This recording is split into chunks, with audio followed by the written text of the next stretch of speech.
Hey everybody, this is Sui. So this video will be covering a DPS Mesmer build for raids. Mesmers are extremely good in raids, and they're also very fun to play in raids, so that's actually pretty good for us Mesmer players. For the structure of this video, I'll first be going over the build, then some tips and tricks for playing the build in each raid encounter, then showing an example rotation in the miss. And finally, I'm going to finish up by discussing why this particular build was recommended over the other options. This video will not be covering a tank Mesmer build, since we currently haven't used one in any of our clears. Tank Mesmer is demonstrably viable, and hopefully one of the guilds that has used one to clear raids will come out with a guide. If not, we might come out with a tank Mesmer video in the future, should we start including it in our team comp. As with anything regarding your team comp, you're going to have to make the determination for yourselves whether or not you think a tank Mesmer plus another DPS class or a DPS Mesmer plus another tank class better fits your overall team comp. And you only have to make that determination if you care about that level of optimization, and since all the bosses can be downed either way, it might not even matter to you, so play how you like, obviously. Before we get started on the build, there are two other things you may find of interest. First, if you want a text guide, check the video description. You'll find a link there. Second, there are time links to each section of the video in the description if you want to skip around. Alright, now that we've gotten that out of the way, let's get into the build. First off is gear. So, for armor, we're going to be using Assassin's Saphir stats with Scholar runes. Alright. As a Mesmer, you can almost certainly keep your health above 90% for enough of the time for the Scholar runes to be worthwhile. As an added benefit, the Scholar runes are already best in slot runes for Mesmer when considering fractals and dungeons, so you won't need to go out and get a second set of armor, unless of course you have a Centaur set over here. Alright, so for weapons, we're going to be using a main hand sword with a force sigil, and an offhand sword with an air sigil, and also an offhand pistol with another air sigil. The important thing here is to have force and air in each weapon set. As of the time of this video, the force sigil is more expensive, so that's why I recommend it on the main hand. Just saves you some gold. But since that may change in the future, I would say check the prices and figure out which one is the cheapest before you apply any sigils. So for trinkets, we're going to want Berserker Backpiece, Amulet, and Rings, and Assassin's Accessories. Now, if you don't have the Assassin's Accessories, which you get from Ra Dungeon Collection and Caudicus's Manor Dungeon Collection, go right ahead and use Berserker Accessories. But I would definitely work towards these at some point. You can get them through, PvP dailies with the reward tracks, or just doing the dungeons. I know that's hard now, but they're probably worth it in my opinion. Alright, now that we have that out of the way, let's move on to traits. For traits, we're going to run Domination, Dueling, and Chronomancer. So in Domination, we're going to take Empowered Illusions, Blurred Inscriptions, and Mental Anguish. So Empowered Illusions is a nice damage buff from our illusions. Blurred Inscriptions lets us use Ether Signet more, which all means we get more phantasms up in a given period of time. And then Mental Anguish is pretty good, since we'll be shattering a lot. We can get some extra damage off of that. In Dueling, we're going to take Phantasmal Fury, Fencer's Finesse, and Mistrust. So Phantasmal Fury is very, very good. Fury on your Phantasm is a big DPS increase. Fencer's Finesse, again, pretty decent DPS increase. And it reduces the recharge on the one-handed sword skills, which is also very good. We can get more sword phantasms up. And then finally, this last Grandmaster slot here, Harmonious mantras, we're not using any mantras, so that's worthless. And deceptive evasion, we actually don't want that because creating a clone at our position when we dodge is the opposite of what we want, since if we have 3 phantasms up, that'll overwrite one of them. Not good. So mistrust is the last option. It's not great, but it's better than nothing. And in Chronomancer, we're going to take All's Well That End Well. That's very good for the extra alacrity that it gives. Improved alacrity, again, this will help you keep very, very high uptime of alacrity on yourself, which means you can use your skills more often, give people better stuff. And then finally we'll take Chrono Phantasma. Very good. When you shatter your phantasms, they come back. So first of all, that lets us use Continuum Split without getting rid of our phantasms entirely if we have 3 up, right? And it also lets us shatter, doing the same thing. And since we shatter and there's a new phantasm summoned, if you have a phantasm up like a duelist, let's say, and it's just finished attacking, you shatter it, and the new one pops up, the new one will attack again. So it's almost like an attack rate buff to our phantasms as well. It's very, very good.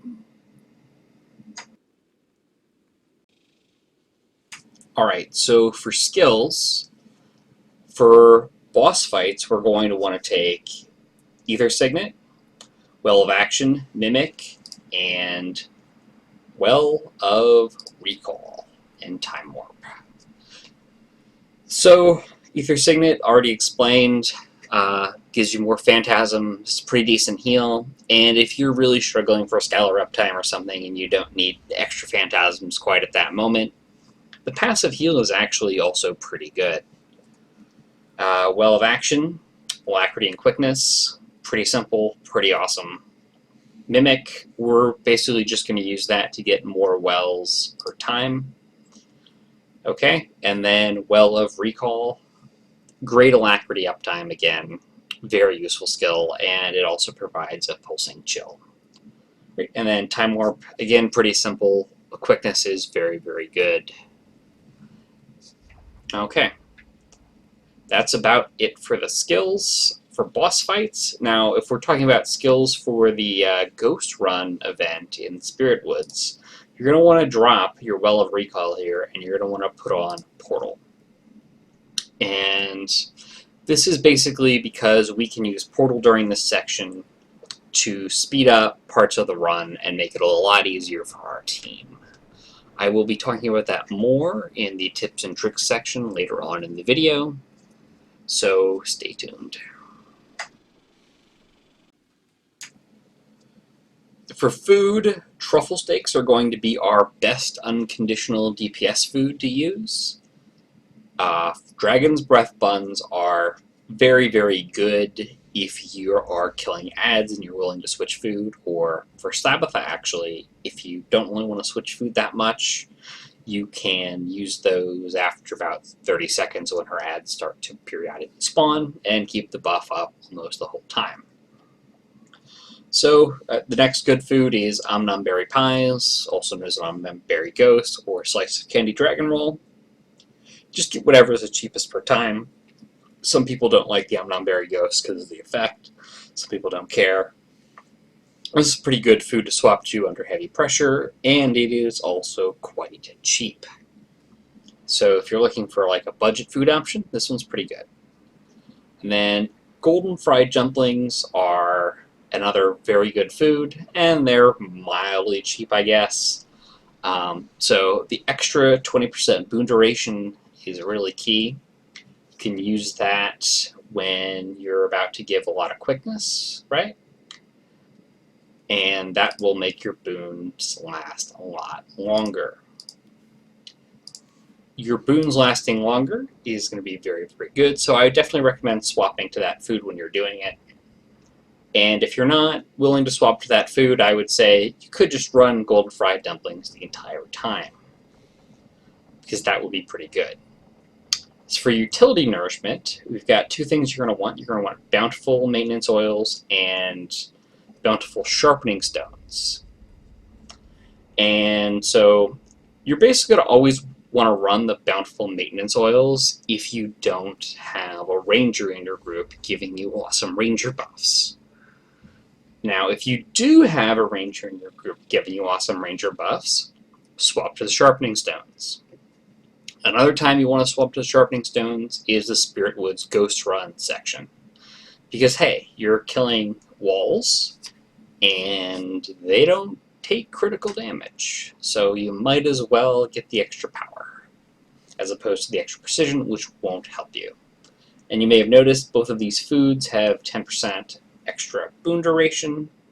Again, boon duration is very good when we're giving quickness to people, so that's one reason they're good. And then also, the plus stats are also very good. So I would definitely recommend getting these recipes and making some of these. They are a bit expensive, but this is raids, and there isn't really anything that's like second best that's even close to comparable with these. So I would definitely get them.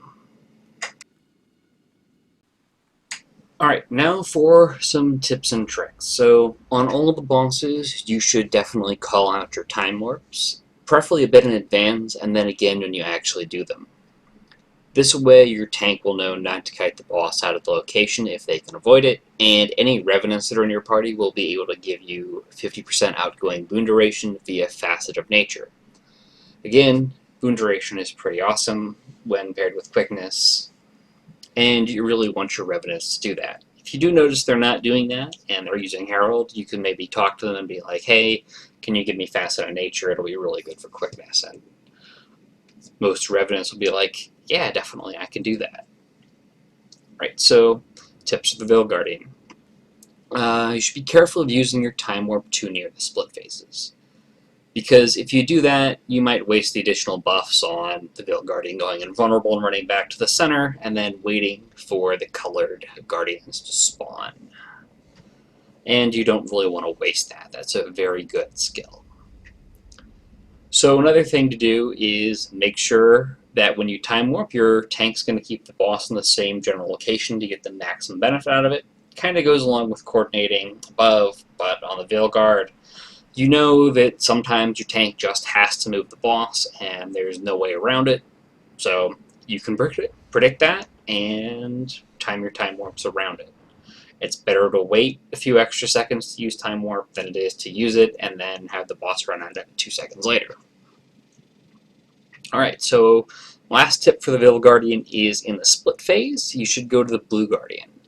And the reason you should do this is because you can strip his boons with auto attack on your sword. So that third hit on the chain, Mind Spike, removes boons when it hits, right? So a good way to do this is to use the Speed Boost Mushroom after he appears, get your party into the green circle, and cast Will of Action into that circle as you run to it. And then just keep auto attacking, basically. And you should be able to pretty quickly and painlessly burn the Blue Guardian down. There's a little bit of RNG with your, sword chain and when he hits the protection, but it's not that bad. You should be able to do it pretty cleanly. So for the Spirit Wood section, it's going to be a little different. So there are 4 walls that need to be killed, and you're going to need to choose 2 walls to Time Warp at. So I would just suggest the first 2, as it makes it easier to pace what you're doing. If there's another Mesmer, you should coordinate who will use Time Warp where. And in that case, I would suggest one of you use Time Warp on the first 2, one of you uses Time Warp on the second 2. So additionally, you should replace Well of Recall for Portal here. And the reason you should do that is because there are 3 different portal spots. The first is the capture point after the first wall, which is the second capture point, and that's to the next wall. So that can speed up things a little bit, get some extra DPS on that wall without people having to run the whole way. The second portal spot is at the third capture point, okay, to the next capture point, and then the third portal spot is at the 5th capture point, which is the one after you glide, to the 6th one. And if there's another Mesmer, you should coordinate who will portal where, since obviously you can do 2 portals with Mimic and Portal Entree, and they can do 1 extra. So that's actually pretty good. And since they're only doing 1, they might be able to take another well, like let's say Well of Recall, or they could just mimic Well of Action for more quickness. Depends on your team comp and everything, but it's still pretty good. And the portal will save you a bunch of time, especially if you're running for that achievement. Alright, so next thing, Gorseval. So you shouldn't worry too much about using Time Warp around when he phases. This is actually probably a good thing. And the reason it's a good thing is that if you have enough DPS, you can actually skip the 3 Enraged Spirits and the 1 Angered Spirit that spawn. And that's actually really good for the Charged Soul phases. So when the Charged Souls are up, you could help lock them down with your Use Toward 3 skill. So as you see, the first hit cripples, and then you can swap for the Immobilize. And you can also do Well of Recall, and Well of Recall has that chill on there for 3 seconds, right? The pulses. So that's pretty good. And then obviously you can also strip boons from the Enraged and Angered Spirits when they become invulnerable, if that happens. That's also pretty useful because you do kind of want to cleave them down. They are a pain to deal with. And then if you're going to go for the No Ghost Consumed achievement on Gorseval, I would say swap out the pistol and swap it out for a focus. And the reason I would swap that out for focus is because you can use Temporal Curtain to basically pull them all together and cleave them down pretty well. And then your Focus Phantasm actually has some pretty good cleave as well. Now, the reason you don't normally run the focus will be explained later on in the video when I talk about why certain things were chosen. But the focus is a pretty nice thing if you're going for that achievement or if your team is having a lot of trouble dealing with the ads. Alright, so after you kill Gorseval, you have a bunch of bandits that you have to clear. This is pretty easy. Again, focus is actually nice here because you can take your curtain pull and you can just pull some of them together to help cleave them down, kill them faster. Alright, and then I'd say swap back to pistol. And then you have Sabbatha. So, on Sabbatha, first tip is she phases every 25%. Try and fully exhaust your Phantasm Shattered capability before she phases each time.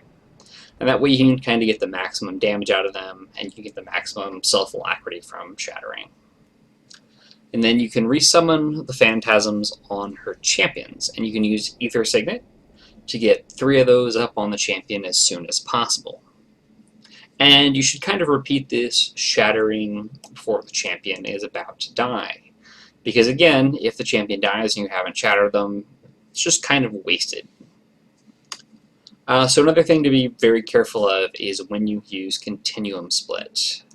So using it around when she does her Flame Wall can be pretty disastrous. So if you know the Flame Wall is about to happen, you might want to wait for her to use it and then move into an arc that it's already passed, and then use your Continuum Split. If you do use it and Flame Wall happens, you should use your judgment on whether or not you need to cancel it early to survive, since if it does hit your Continuum Split, it will kill it, putting you in the path of the Flame Wall, and then killing you. So again, that's a judgment call. I would say err on the side of caution, because the #1 cause of dying to Sabbatha is people making little mistakes like that, and then everything just snowballs. Alright, and another thing to be careful of is the bandit thugs. So especially when you're in the middle of Continuum Split, their knockback can really mess up your rotation, right? You're in the middle of this, you're casting a bunch of skills, and they kick you. And then your rotation's all messed up. And then obviously the thugs are pretty good to watch out for when she's doing her Flame Wall as well, because they can kick you right into the Flame Wall and then you die. Another thing to kind of be aware of, which as a Mesmer, you're going to have to be extra conscious of.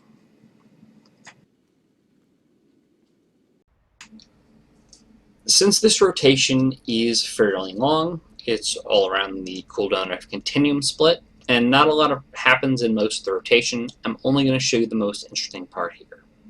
So after you do the core part of the rotation shown, you'll be able to get off another cast of Well of Recall and Well of Action. Now, you should also be shattering and resummoning your phantasms during this dull period that I'm not showing as well.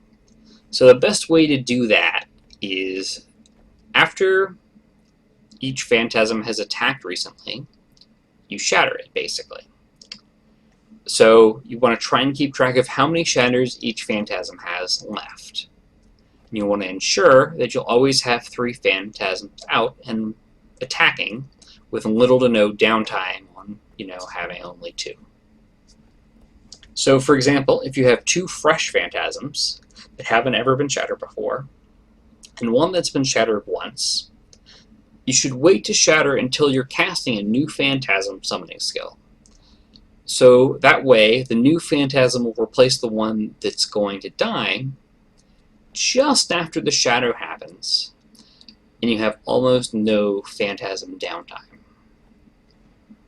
Hopefully that makes sense. If it doesn't, feel free to ask questions. Up next is the rotation.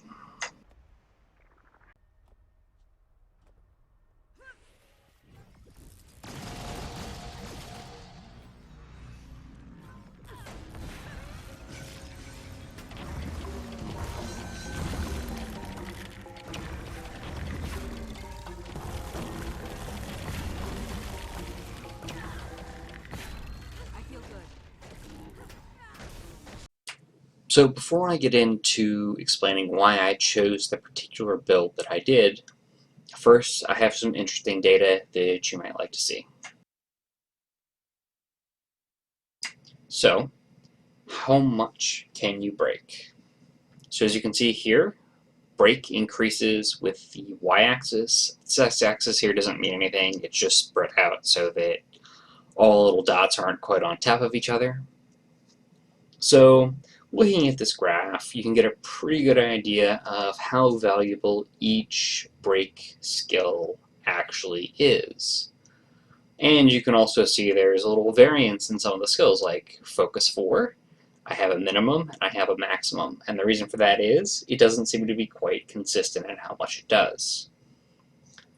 Or, let's see, Pistol 5 here, you have a second and you also have a first. And the reason for that is the first hit of that versus the second hit. Right, so the first hit's on one target, the second hit's on another. They're both the same y-axis because they're both exactly the same. But it's good to know that that second hit has the same break as the first, if you're, really into the data. All right, so moving on. Why did I choose this particular build? So the first thing I want to look at is offhand weapons. Obviously, there's a lot of variance in your offhand weapon choice, and the main contenders are shield, focus, sword, and pistol. Shield is pretty new. It gives you some blocks, it gives you some extra quickness, and it gives some alacrity with your illusionary Avengers. So just looking at the damage of shield, you can notice that it's actually the lowest in the raw damage of all these phantasms. It has a pretty low attack rate, so it attacks every 7.4 seconds. And consequently, the relative DPS is the lowest of all these phantasms as well. And another thing to note is that Phantasmal Haste doesn't actually do anything to your shield phantasm. And another thing to note as well is that Phantasmal Haste doesn't do exactly what you might expect to these other phantasms either. It says 20% reduction, but it's not quite 20% for everything. So this is basically one of the reasons why I didn't choose Shield. Is Shield, although the Illusionary Avengers do give alacrity when they hit, there is a pretty large DPS loss for that extra alacrity. And I'll be talking about, is that extra alacrity really worth it later on in the video. But for now, this is pretty good to know. Another thing that's good to know is focus. The actual DPS of the Phantasm isn't that great, and the other problem with it is it spins in one place, which means if the boss moves out of that spin at all, you're not going to get any damage. So shield and focus are kind of weaker in terms of DPS, but they may or may not make up for it in terms of utility. So you really have to consider what the phantasms actually do. And another thing to consider with shield is your illusionary avengers giving alacrity. They don't always do what they're supposed to do.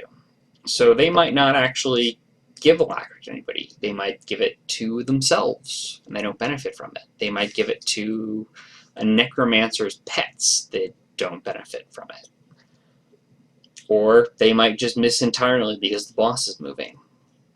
They're a little unreliable at the moment, and so they're not quite as good as they might even look on paper, which for this obviously doesn't look very good, but alacrity is good.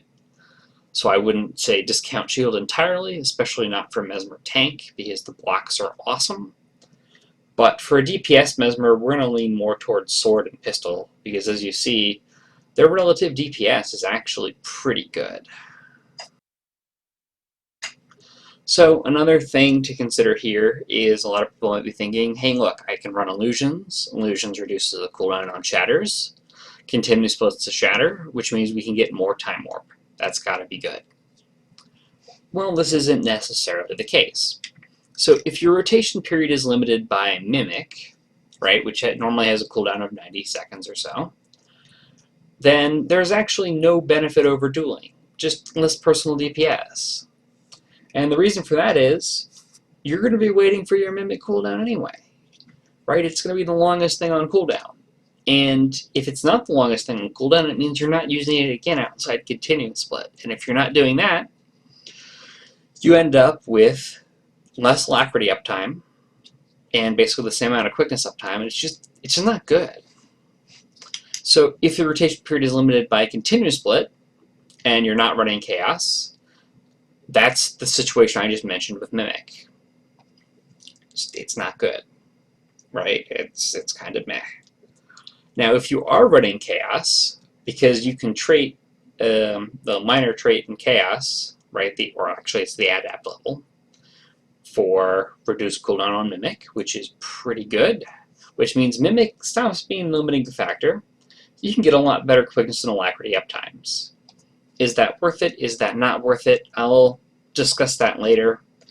But I'm just making this point here is that more time warp isn't automatically always good. Because here, with no chaos, if you went illusions over, say, dueling, you'd end up with basically the same quickness uptime, but less alacrity uptime, which is kind of bad.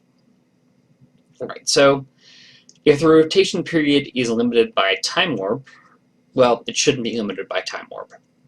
You should use time warp inside continuum split. And the reason for that is you get it whenever the period of continuum split is instead of its actual cooldown. So you get it every 90 seconds instead of 180. Now you can do double time warps back to back, but that's actually going to be less DPS for your party. And it also puts you in the situation where you actually get less total time warps because you can use it at the end of the boss fight if you're not, piggybacking it like that. So just don't use time warp outside of continuum split unless the boss is about to die. So another question is, why Ether Signet over Well of Eternity? So the alacrity from both of them is pretty similar. Ether Signet gives you alacrity from basically 2 shatters, because remember you can shatter your illusions twice. And Well of Eternity gives you 3 seconds. And so each shatter is 0.75 seconds, and you get 50% longer. That's really kind of a tie. So Ether Signet boosts your personal DPS more. And the reason for that is more shatters. And another reason for that is actually, if you're not using its full passive, you can keep up a higher Scholar bonus. In contrast, Well of Eternity boosts your group healing, which is pretty good. So Ether Signet lets you get 3 phantasms up without using shield. And we said earlier that shield is a pretty big personal DPS loss, so it may or may not be worth it. Gotta look at that more later. And so that translates to more shatters, and you can also use better damaging phantasms, even more personal DPS. And then Well of Eternity, if you want 3 phantasms up fast, you really do need shield. And so if shield's worth it, this is fine. If it's not worth it, it's not quite good. And I would just say one other thing about here is Ether Signet is kind of your heal skill that's too good not to use, right? There's never a time when you're saying, oh gee, I better not use Ether Signet even though it's on my bar. I should save it, right? It's very few times like that, and when there are, saving it's even better. Well of Eternity, on the other hand, you can kind of fall in the trap of thinking, hey, Well of Eternity is actually too good to use. Because that extra boost to group healing, you can think, hey, if my group gets into trouble, I need to be able to drop Well of Eternity, and then you just don't use it, and you don't get the benefits from it. So if you are going to use Well of Eternity, definitely keep it in mind that your healer should be healing. Any extra benefit from Well of Eternity should be from the alacrity that you give to yourself and others, as well as the healing that you get. Don't save it for the whole fight in case you end up in a bad situation. Try and let your healer take care of that. So, big question, how good is alacrity really? So obviously we all know it's really good, but actually estimating how good it is pretty hard.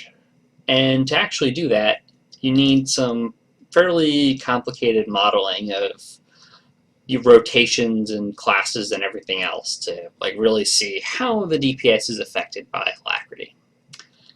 But models are really complicated, it's hard to show them, and I don't think anybody really wants to see them anyway at this point, right? So let's try some napkin math just to give a rough idea.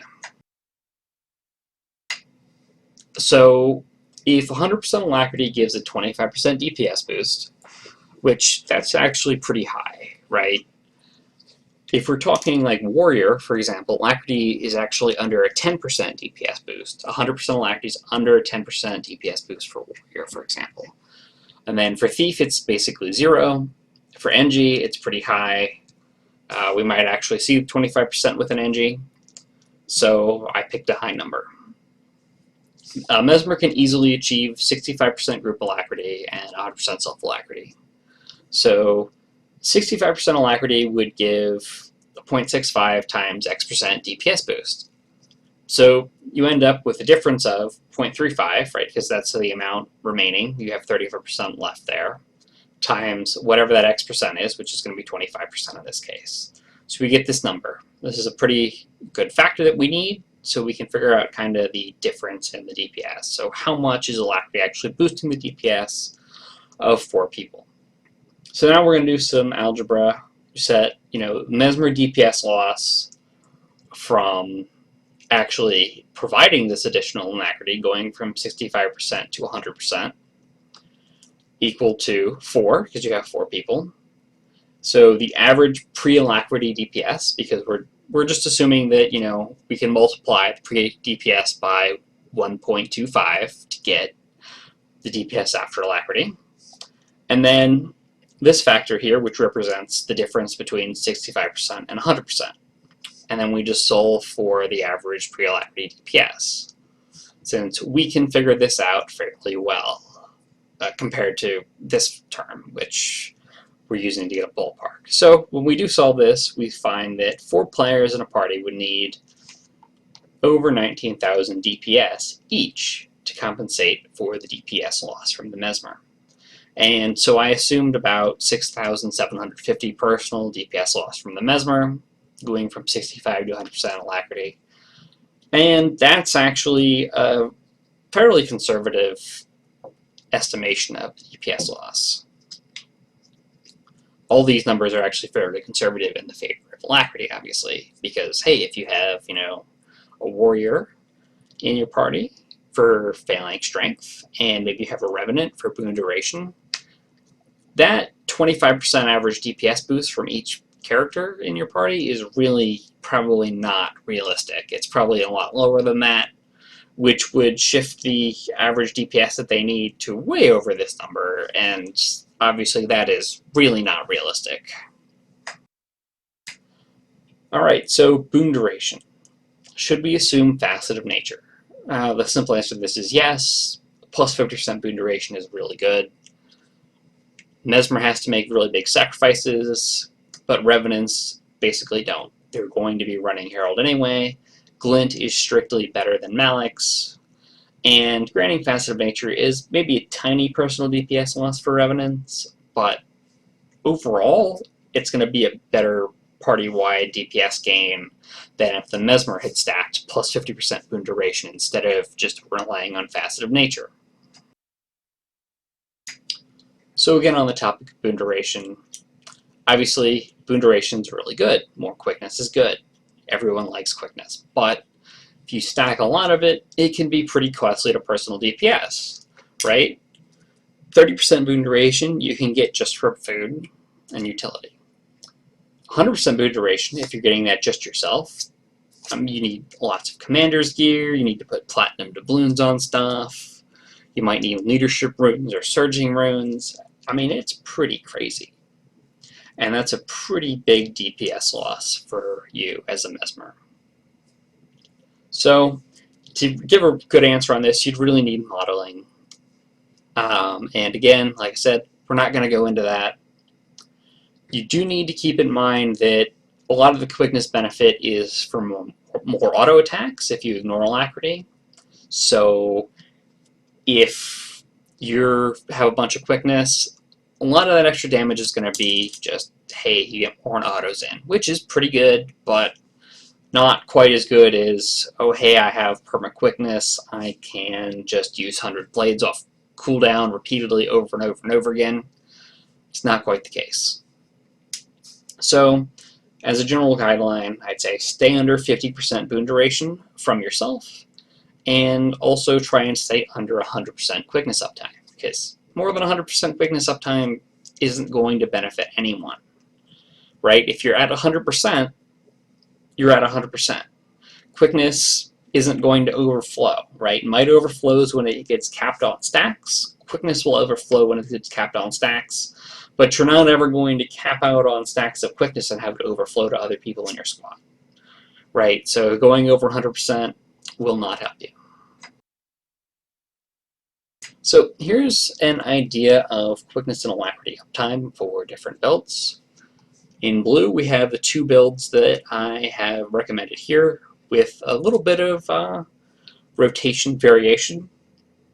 So instead of doing 5 wells of action and 3 wells of recall, like I showed in my example rotation, you could actually use Mimic on one of the recalls, and you could get 4 actions and 4 recalls. So that gives you a little bit different quickness uptime, a little bit different alacrity uptime. So if you have, say, 4 engineers in your party, this rotation here would probably be better than this one here because they'll benefit a little bit more from the alacrity. If you have characters that don't really benefit a whole lot from alacrity, this rotation will be better. So it's kind of a judgment call there. There's not a huge difference either way. These builds in green are some builds that I theory crafted, which aren't too bad, and you can run them with exactly the same gear I recommended in the video. And again, you have some rotation variations here that you can probably figure out. They're same kind of standard there. So instead of taking domination and dueling, we're actually taking chaos and illusions. And so that puts us in the situation where continuum split is our limiting factor in our rotation. So it's basically the same almost rotation as we have up here. Now, as you can see, we probably don't want to run that rotation more than 100% quickness uptime. Not that good. And the alacrity uptime isn't that good either. But these other rotations here aren't so bad. So if you really wanted to try for a more supportive approach, you think that'll be better than personal DPS, I say go for it. Again, all these builds shown here are definitely good enough to clear raids. If you care about further optimization, go for it. And I would say if you do, from what I've done, it seems that the builds here in blue are better, but they're obviously all good enough. And then down here we have two other builds.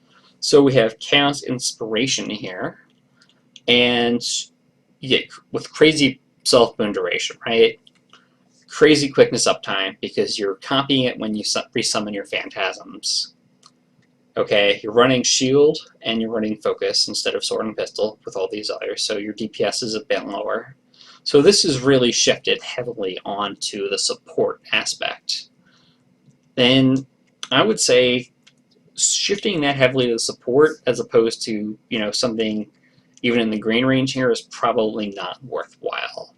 If you remember what we did with the alacrity math, you can kind of repeat that here and be like, well, probably not worth it, because Chaos and Inspiration are pretty big DPS losses, especially when we combine it with Shield and Focus, which are also pretty big DPS losses.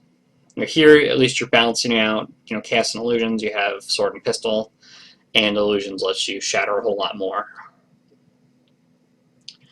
So another build we have here, Chaos and Illusions, same weapon set, Shield and Focus, same heal. But instead, we only have about 64% boon duration, right? So we've got 9% approximately from what we have in Chaos, because we have boons on us, and then the rest of it is from gear. Quickness uptime, you can get over 100% again, just a little over 100%, so it's not too bad. Boon duration, again, with Facet of Nature, it's over 100%.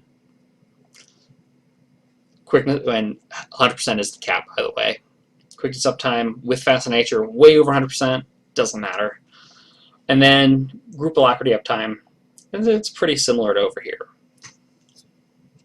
But I'd say this build is actually probably better than this one here, just because the gear sacrifices you have to make are a whole lot less, which means your personal DPS is going to be a lot better. So you can kind of look at this and make some decisions on what kind of build you think is the best. Again, I'm recommending these two right here, because from what I've done, they do appear to be the best. If people want to, you know, discuss, hey, how much is alacrity really worth it? You know, you've got some math you think shows that this is wrong, or maybe I didn't look at it as thoroughly enough or something. You know, please feel free to discuss it. It'd be great. Obviously, one person can't figure out everything, and different approaches to the idea of what makes the best Mesmer can probably lead to even better builds down the line. All right, thanks for watching, everybody. Have a good one.